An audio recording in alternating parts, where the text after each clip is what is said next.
Hi there, this is Ganesh, generally interested in what's happening around and about leadership in particular.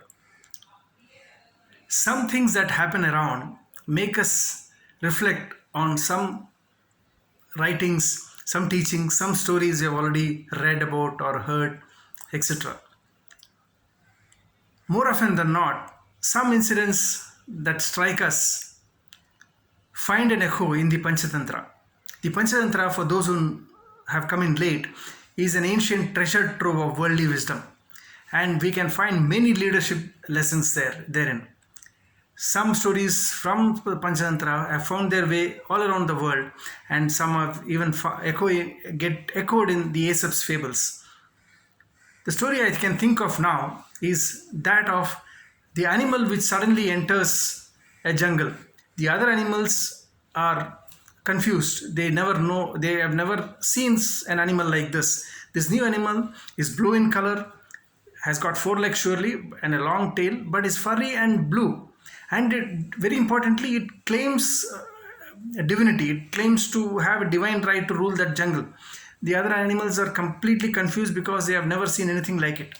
And the reigning monarch, the lion himself, is nonplussed.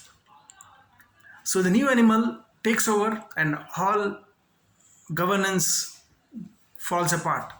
The animals plead with the lion to help them.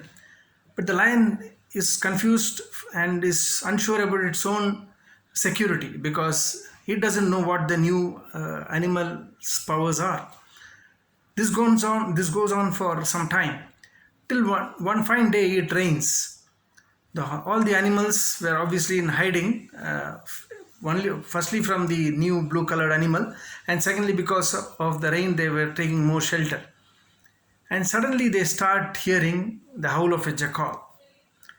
Because they have not seen a jackal for some time, they come out to see where this sound is coming from, and lo and behold, it is a blue colored animal which is howling. And even that blue color is slowly getting washed away thanks to the rain. The lion realizes immediately, pounces on the jackal, and that's the end of the jackal. Now, what connection does it have with us today? What we see now is the Taliban staking claim for the governance of Afghanistan and waiting for legitimacy from the rest of the world. And while the world leaders know the blue-colored jackal, but they are not sure how to react. It is, on one hand, life has to go on. Somewhere they have to, at some point of time, have to start some diplomatic or trade relations with the Taliban, with Afghanistan. But with the Taliban at play, they are not sure how to proceed, and they have generally adopted a wait and watch measure without clearly articulating what it is that they expect the Taliban to do. Yesterday, in the Indian Prime Minister clearly articulated what India expects from the Taliban in terms of governance, in terms of appreciation of minorities' rights, in terms of accommodation of women in governance, etc., etc.